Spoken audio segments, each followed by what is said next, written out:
श्री वृंदावन बिहारी लाल की जय। भाई क्या बरुथनी एकादशी में क्या इसका महात्म्य है कि इतना यह महत्वपूर्ण है।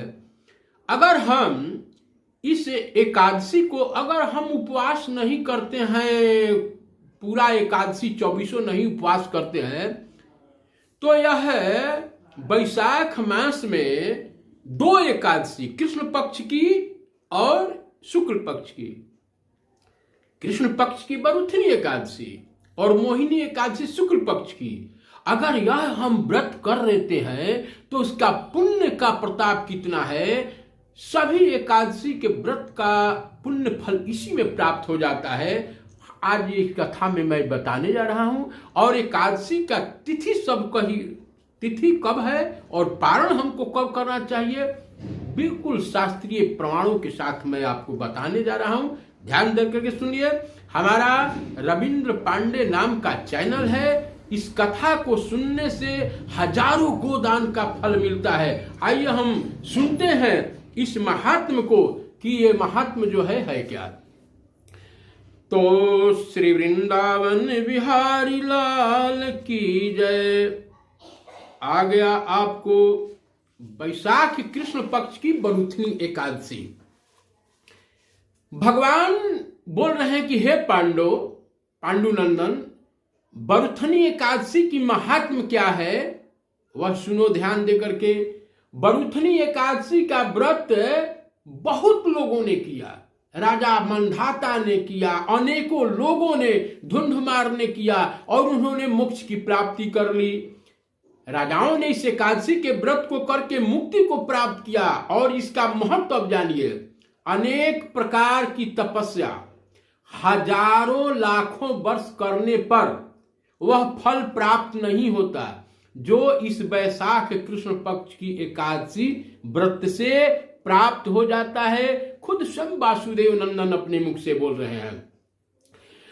और इस एकादशी का व्रत प्राणी को अवश्य करना चाहिए।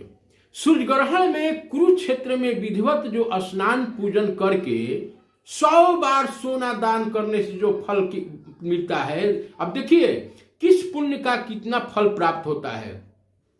तो स्नान दान करने के बाद कुरुक्षेत्र में जो 100 बार सोना दान आदि करने से जो फल प्राप्त होता है वह केवल वैशाख कृष्ण पक्ष की बरुथनी एकादशी को करने से होता है। श्रद्धा और भक्ति के साथ इस बरुथनी एकादशी व्रत को करने वाले के समस्त मनोरथ पूर्ण हो जाते हैं। और इस संसार में तपस्या के ही बल से आदमी सुख संपत्ति ऐश्वर्य को प्राप्त करता है।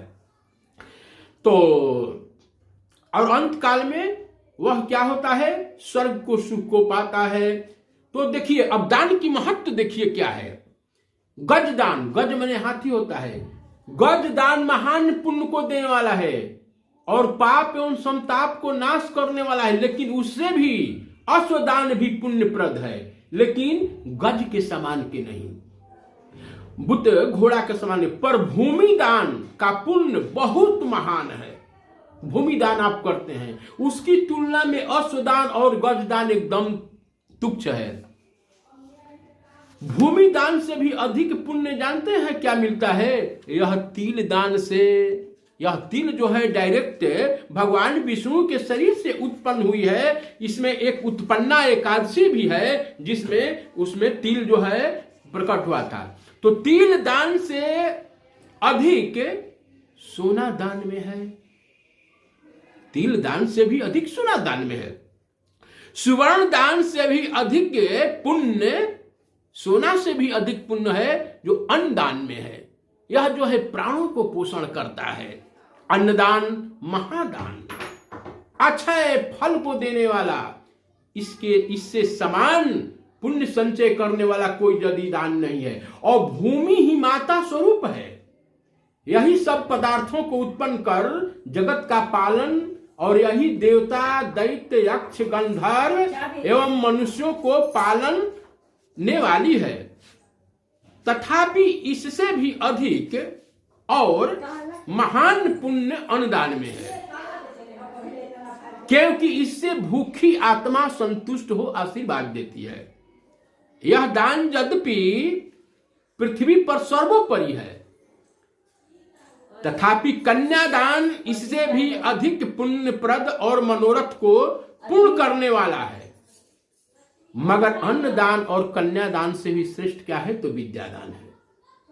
यह दान धर्म, अर्थ, काम और मोक्ष को देने वाला है। वैशाख मास के कृष्ण पक्ष की बरुथनी नाम की एकादशी का व्रत करने वाले को ये सभी पुण्य अनायास फल प्राप्त हो जाता है। शास्त्रों ने बताया कि जो दुष्ट मंदबुद्धि मनुष्य कन्या बेचकर धन प्राप्त करते हैं वह महान पापी होते हैं। कन्या को किसी तरह से बेचना नहीं चाहिए। लड़की को वह अनेक जन्म जन्मांतरों तक नरक में वास करता है, अंत में बिड़ाल योनि को प्राप्त होता है। इसके विपरीत जो कोई कन्या को वस्त्र एवं अलंकारों से संयुक्त कर श्रद्धा पूर्वक दान देता है, उनके पुण्य फल का वर्णन एक लड़की को कन्यादान वस्त्र स्वर्ण दे करके यथाशक्ति के अनुसार अगर करते हैं तो उस पुण्य का फल शारदा और भगवान शेष भी नहीं कर सकते।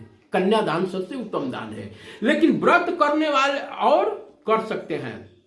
देखिए, जो व्रत करने वाले हैं उनको दशमी के दिन सायंकाल ही के समय एकादशी व्रत करने का संकल्प करना चाहिए और करना। उसको 2-4-8 चीज का त्याग किया गया है। क्या चीज का? कांसे के पात्र में भोजन नहीं करना चाहिए। मांस, मसूर, कोदो, सावा, शाक, मदिरा, दूसरे का जूठा अथवा बारंबार भोजन नहीं करना चाहिए।